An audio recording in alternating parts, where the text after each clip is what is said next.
When the Fall is All That's Left by Arkady Martine, published in Apex Magazine, issue 77, October 2015. For Gabrielle, gravity had ended. She spun unmoored, drifting in the outgassing light that spilled from the star she'd flown through. Her orbit deteriorated slowly. The skin of her hull was pockmarked and blistered, bubbled with plasma burns. What remained of her telemetric instruments was melted dross, cooling slowly from white to sullen red.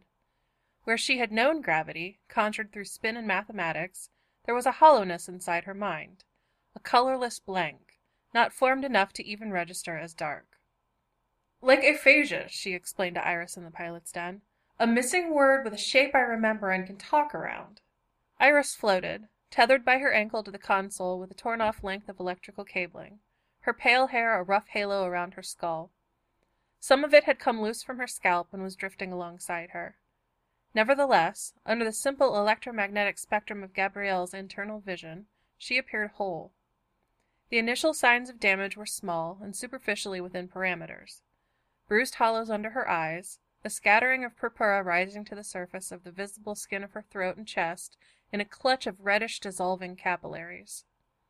"So we've got no telemetry left at all," Iris said. "No gravity, no telemetry. Hardly anything but propulsion," said Gabrielle.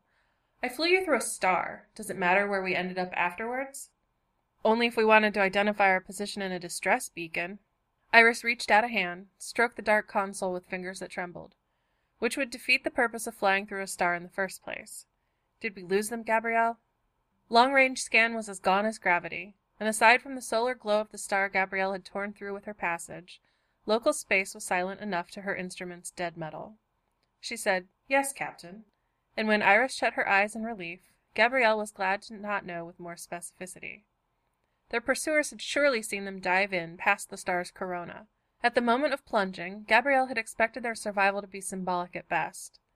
In the terrible stretched time which had followed, of which Gabrielle remembered chiefly the compression of hundreds of atmospheres, and the burn as one quantum possibility after another sloughed away, she had grasped ever more feebly at instrumentation and blind luck to bring them through. Any hunter that remained to see if she'd succeeded had more faith in her astronavigation than Gabrielle did herself. Now she wasn't sure if she should be pleased to have managed it, or terrified that she hadn't managed it well enough to matter. But terror was still distant, a thing of the flesh, not a thing of the ship. When Iris smiled, Gabrielle could see how blood had begun to seep from her gum line. Her entire mouth must taste of salt and iron. Iris swallowed rather than spit. Globules of blood and saliva would only contaminate the pilot's den, and Iris was spaceborne. Gabrielle knew she knew better. "Well then," Iris said, "here's to being free women for the rest of our lives."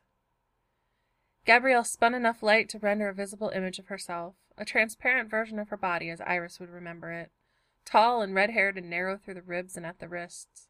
She appeared sitting, cross-legged on the console next to the manual controls only solid hands could operate, the starfield gleaming through her. She raised a can of beer in Iris's direction, a sloppy toast in a physical language she only half recalled. "Here's to the next 20 minutes, Captain." "For a spaceship you are incredibly morbid." "I was morbid before I was a spaceship," Gabrielle said. "Being a spaceship has nothing to do with it." "You flew me through a star," said Iris.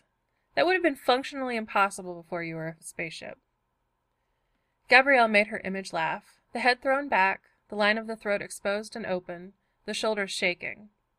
"Captain, if it wasn't a star, it would have been something else. If we were both still human, it'd have been a hoverbike off the edge of a cliff." Iris said, still smiling, "That one would be a faster fall." The whites of her eyes had gone pinky red, and a trickle of blood ran from her left nostril, beating in the air. "Cell damage is damn slow." If her fingers had been tangible instead of composed of light, Gabrielle would have reached out and touched Iris on the wrist, stilled her, reeled her in on her tether. 20 minutes is not slow," she said. "Weren't we supposed to get out of this alive?" "One of us still could," said Iris.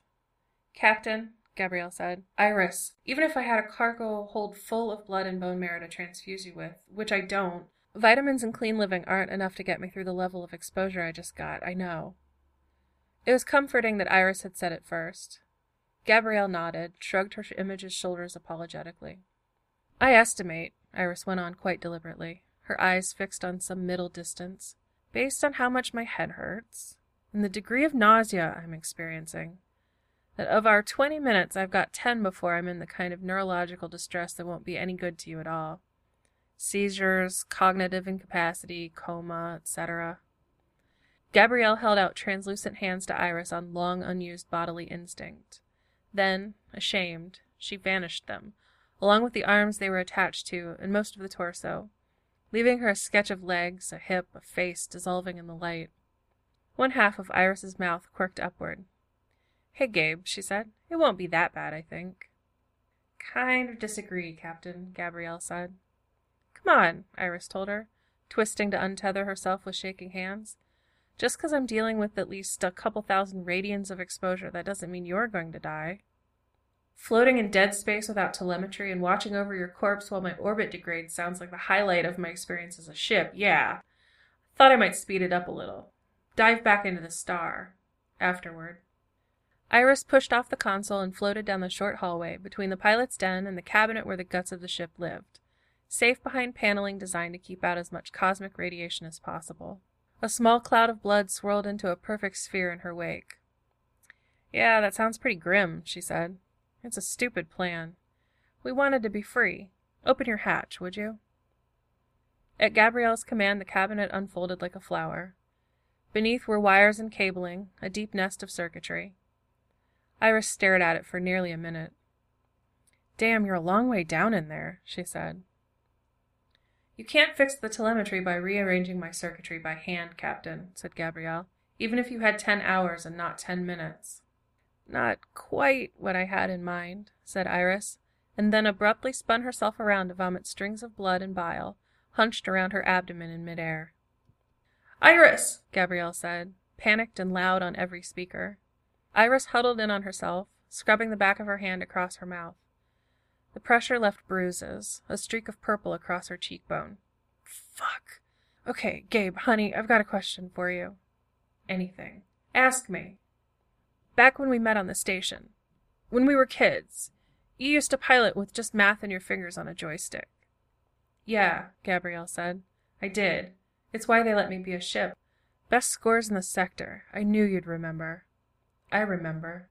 "You think you can do it again?" Iris plunged her hands into the circuitry and began pulling it aside in great bundled heaps. 1,000 alarms sounded in what remained of Gabrielle's systems, but she silenced every one, relegated them all to the absence where gravity had been.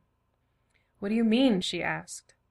"When I get you out of the cabinet, Gabe, if I unplug you, can you fly the ship without being the ship? There are star charts and manual override.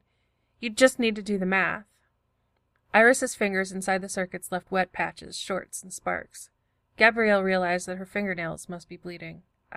Iris, Captain, Yes or no? We do not have time for maybe, but I'm panicking. You're a spaceship.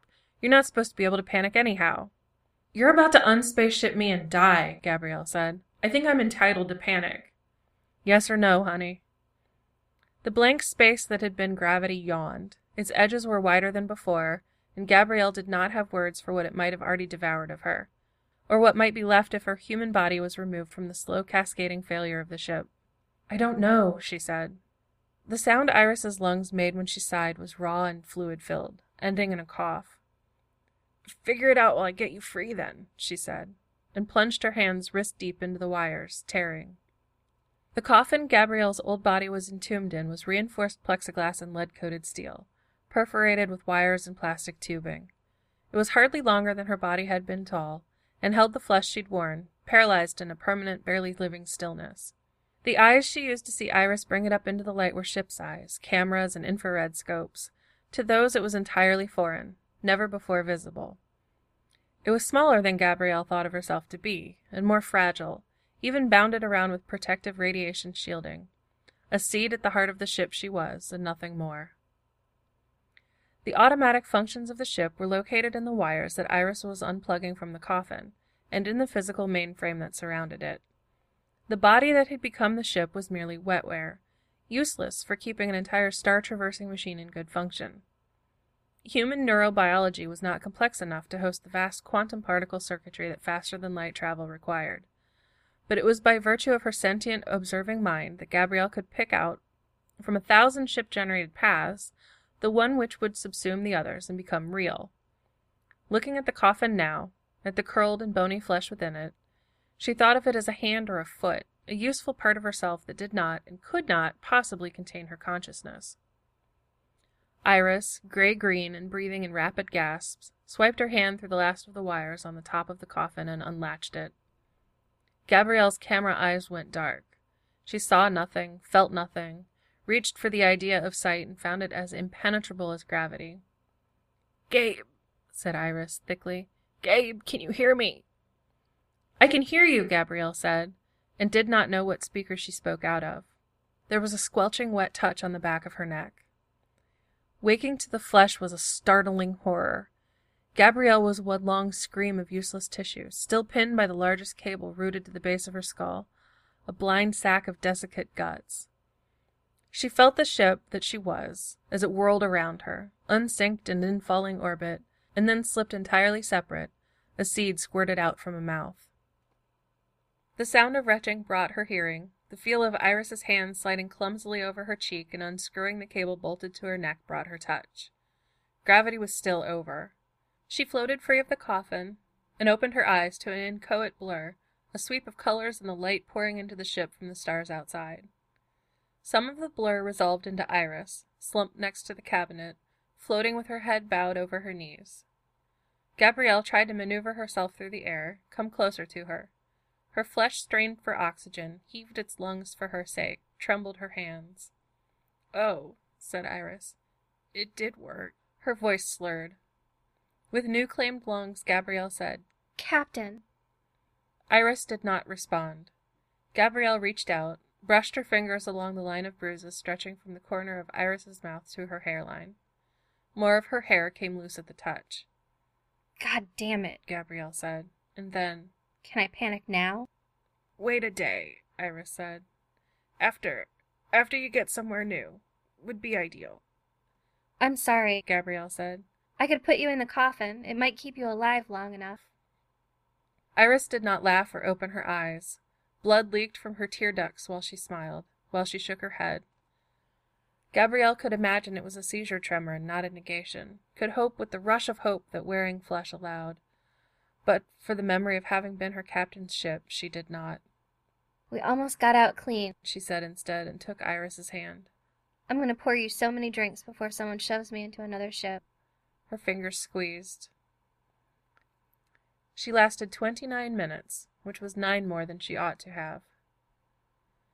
Afterward, Gabrielle went to the console and stretched out her hands into the light. She could no longer feel the space where gravity had been. She had lost that with the ship. Slowly, she found the manual controls. She turned toward the empty places between the stars and began to move.